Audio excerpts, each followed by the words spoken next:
Chers amis dans le Seigneur, je veux justement commencer, alors ne soyez pas timides, je vais commencer par une interaction directe avec vous. Cette page de l'évangile de Marc 10, de 16, que nous venons de lire, ça vous fait quoi? Ça vous fait penser à quoi? Ça vous fait penser à quel type d'événement? Mariage. Très bien. Bizarrement, il n'y a pas une cérémonie de mariage aujourd'hui.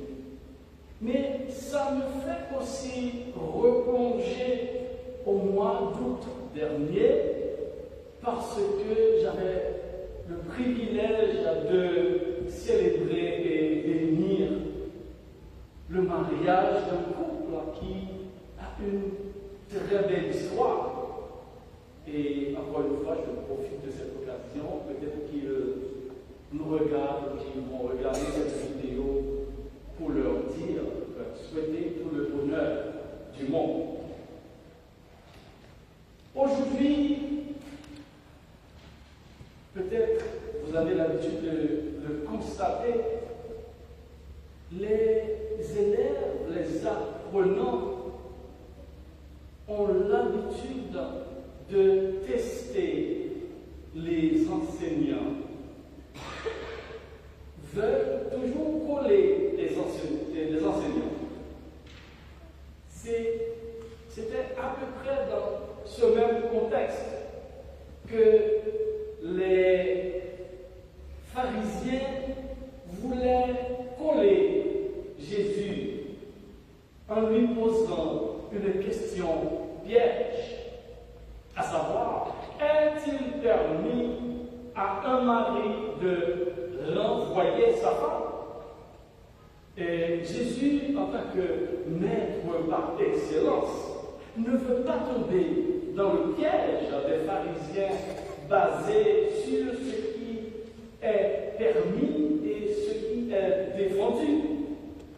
Jésus va plutôt recentrer la question en faisant réfléchir à la fois les pharisiens et ses disciples sur le mariage tel qu'il a été imaginé par Dieu. C'est-à-dire, son but fondamental, c'est l'amour mutuel au sein d'un couple. La réponse de Jésus, qu'est-ce que Moïse vous a prescrit?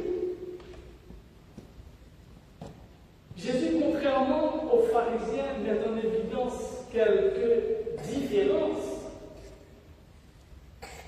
Si l'homme répudie sa femme et en épouse une autre, Jésus a rebattu la carte de la loi prônée par les pharisiens autour de la répudiation à sens unique où les pharisiens étaient très confortables dans leurs propres intérêts. Le pourquoi? Parce qu'ils étaient des machistes. C'est-à-dire, Moïse a écrit cette loi purement et simplement à cause de la dureté de votre cœur. C'est une façon pour dire que vous êtes trop machistes. Et les pharisiens parlent plutôt de quand l'homme répudie sa femme, et jamais dans l'autre sens. Et Jésus va dans l'autre sens. Si la femme répudie son mari et en épouse un autre, c'est-à-dire Jésus veut rétablir l'égalité de l'homme et de la femme. C'est-à-dire ils ont tous les deux le même droit, notamment dans le renvoi du conjoint coupable d'adultère. Avant de terminer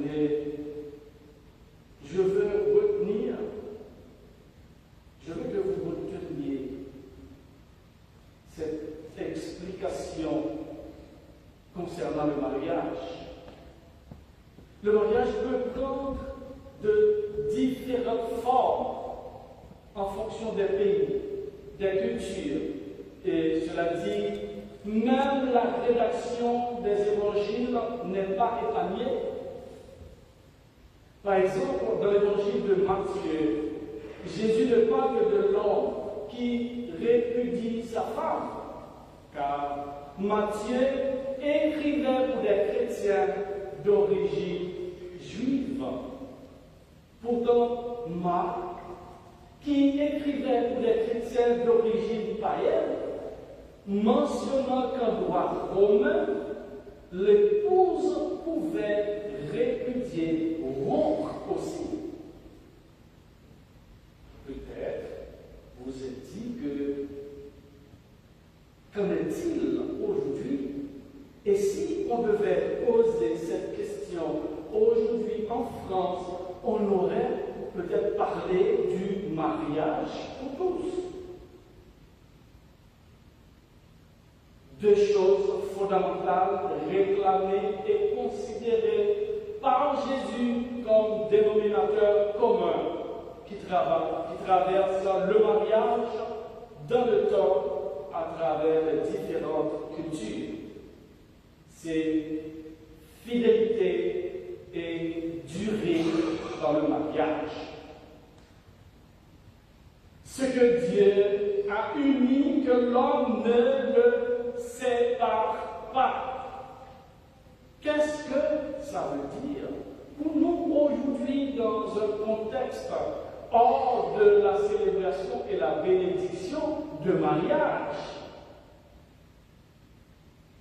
C'est-à-dire, il faut le voir sous un angle beaucoup plus large.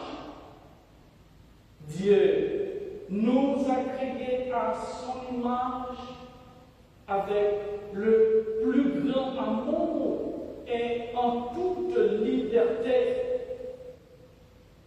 Cette unité dans la création de l'humanité que Dieu a créée, pourquoi vous voulez à tout prix briser cette unité?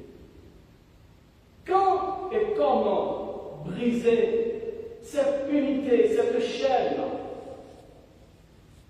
Eh bien, c'est chaque fois que nous nous entre-déchirons pour n'importe quoi, en particulièrement les pays qui sont en guerre actuellement.